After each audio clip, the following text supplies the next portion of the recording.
This is Mario Smoking Diaz for all the DJs that were out there when we created this sound. Hi, my name is George Suarez. I used to go by the name of Jungle George back in the 80s and 90s. My DJ career. Hi, I'm Mario Reyes for DJ International, Chicago DJ producer. Mike Martorello, Playhouse Records. And my name is Dwayne Tham, Reel to Reel Recording Studios. It's a house thing. I first started DJing.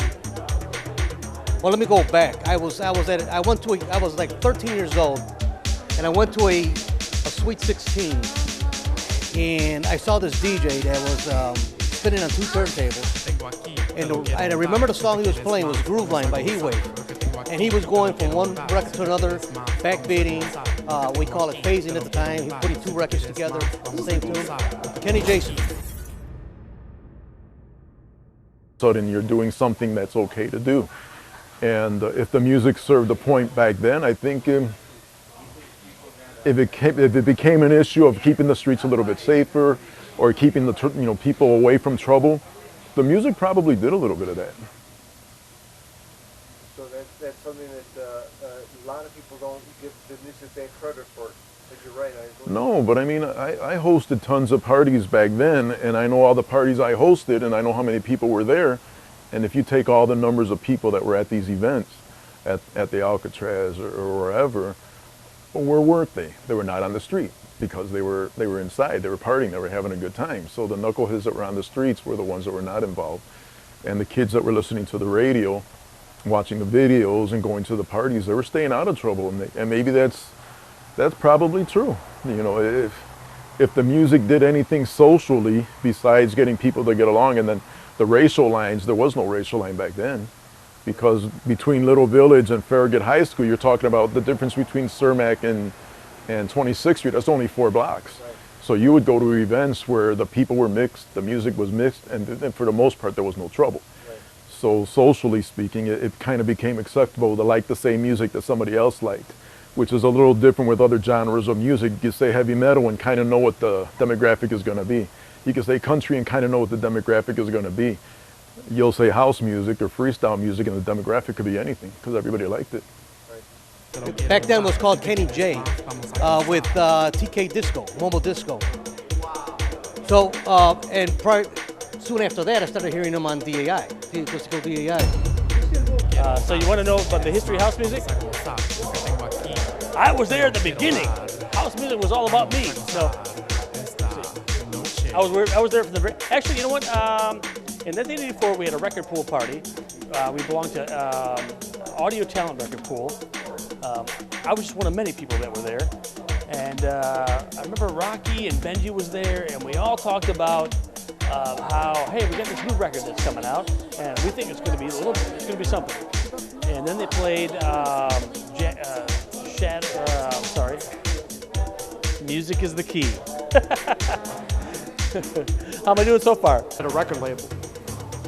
And I wanted to put out music, so the team went well. Actually, what happened was the studio time was a resource, and I was being paid in studio time. So I wanted to use that resource. So I brought in Dwayne, and we produced some music, and then I decided, well, we should put this out, and that's how we started Let's Dance Records. And was it Crazy or Not? That was the first That was song. the first one, I believe. Yeah, and I had a lot of my dad's percussion instruments because he's a percussion teacher and a famous vibist. He's got the same name I do, Dwayne Tham, Senior, I'm Junior. So it was natural to fall into using percussion and things like that, and they were very supportive in helping me.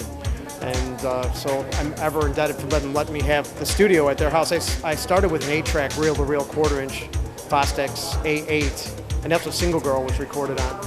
So time all night and perfect things, where in the studio you were on budgeted time and you couldn't get things right. So it was very exciting then to have a home studio, and that's how it all came. I mean, each of the Hot Mix 5 had their own unique style, and that's why I picked them. I wanted them all to be different. It was about the area in the Chicagoland area that they represented, and that they were the best at it. And that was the criteria. It was about the best mixers that I could get. And those were the 5 best guys out there. I started out as a DJ when I was 12 years old, 1985, I believe, looking up to obviously some of the guys that I see here, like Mario Smokin' Diaz, Bad Boy Bill, Julian, etc. That really inspired me here in Chicago. I was born in Lima, Peru. I'm Peruvian, South American. We moved to New York, migrated there, opening clubs and businesses. Here in Chicago, it gave me the opportunity to really test out the music and, you know, and really flourish. The boy died last year. DJ Rashad, one of the biggest DJs in around the world that also listened to WBMX. A little kid. So I told her, can we get an interview? Can we get a front page on Rashad? Also, I got one with Frankie. Let's do one with DJ Rashad. Did he make a record? Did he make a record? Hit his Discogs. Hit his Discogs. Oh, but I thought that's what she was gonna ask you. No, this she'll ask. Well, they know about us already. We're just not talking. See, their golden boy was Gant Man, and I see they hate me. I know people are gonna hate me when I say this. I lose if I lose friends because of the truth. So be it. It's just how I am. But this is the really weird. My partner and I, Dwayne, we were trying to come up with a sound, something a little different. And you know, we were just playing around with the keyboards, and we came up with this sound. It was kind of electronic, similar to the sound. Cool beats coming from Chicago, man. You know, Velez, remember? Of course, you know, Steve and the guys who really turned me on to music, because it was when